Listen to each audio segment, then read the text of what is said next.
How do you define what it is that Martin Industries does?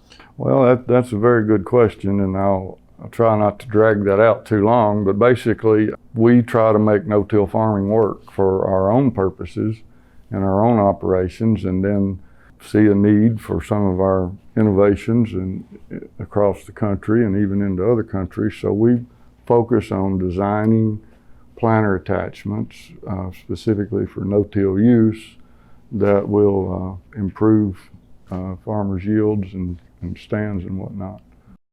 At the same time, tell us about the farming operation, and you've got a brother and Right. dad in the business. Right. Yeah, we grew up, my dad farmed a couple thousand acres. We raised tobacco, corn, wheat, soybeans, and in the late 80s, when he developed the first one, we were trying to get back into no-tilling.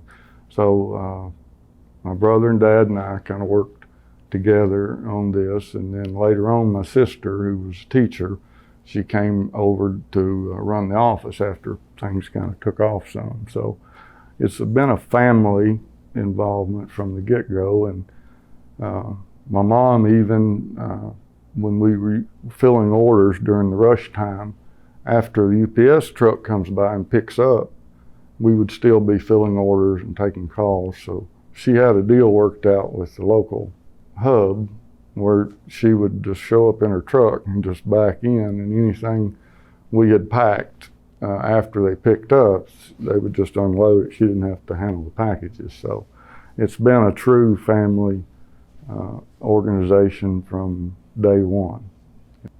I do farm a little, but my brother, he's the big farmer, and I kind of do this, and but I still farm a little just to stay engaged. But I got bit pretty hard by the row cleaner bug, I call it. So 1991, you come back full time. You're rolling up the sleeves and doing this. What did you think the business would be capable of?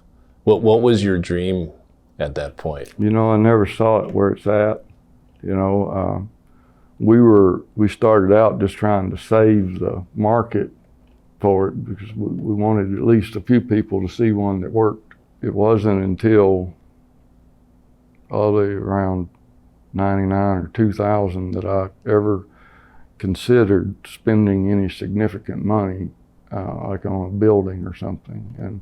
And that's a good point to bring up. We were marveled at the beginning of this on how one of our competitors, who the founders, a very good background in manufacturing and in engineering, could spend what we thought it took to have a mold or a die made to make something that we could fabricate.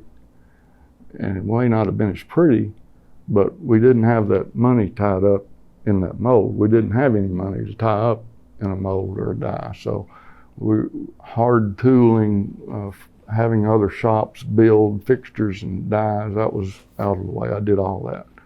That was one of the things your dad mentioned to me. Yeah.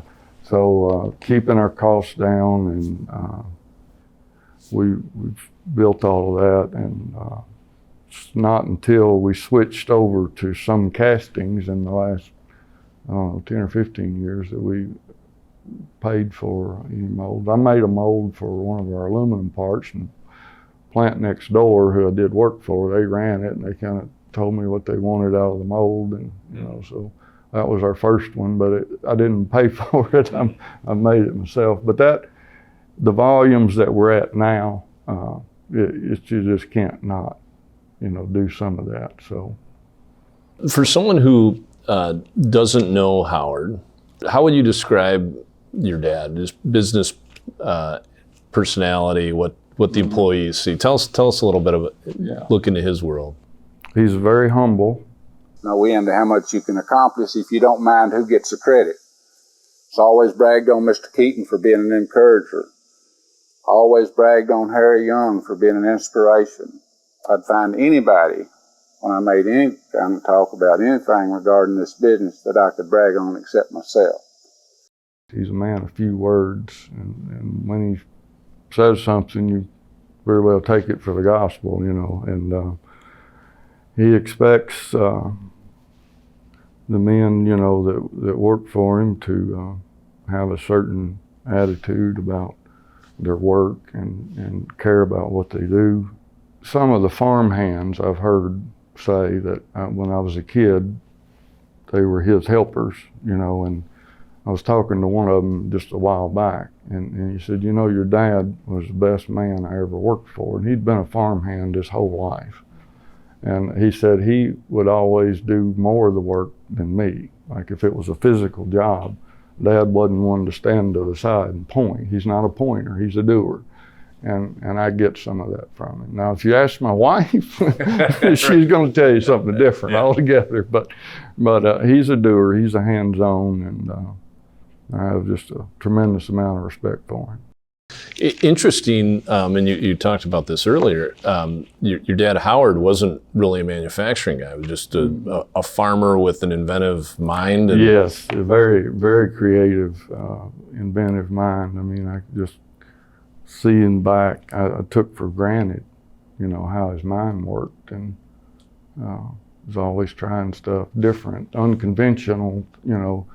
We used to have conversations about that term, thinking outside the box. And he would make the comment, well, if you were never taught what the box is, you don't know that you're not thinking outside of it. Yeah. So similar, you know, we neither one had any formal training, you know, in this, but out of problems and necessity to solve, you know, is what drives innovation, and at least for us it was.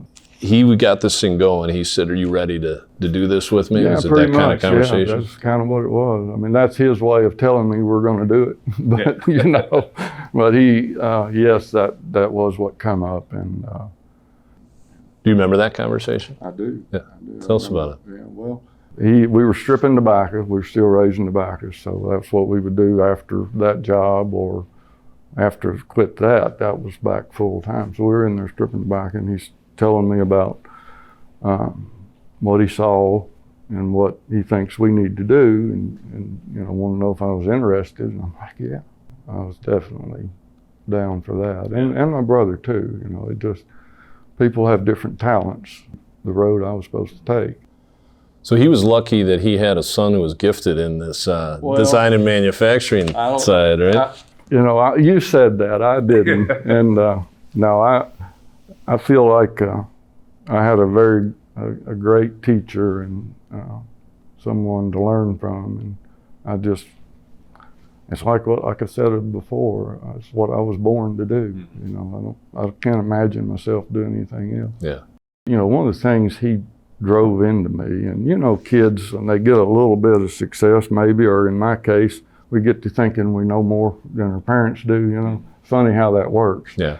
The older I get, the smarter I see him, but for a while, you know how kids are. But anyway, so he would be writing these orders up and sending them out, and they'd have the NC on the bottom of it. I'm like, no charge.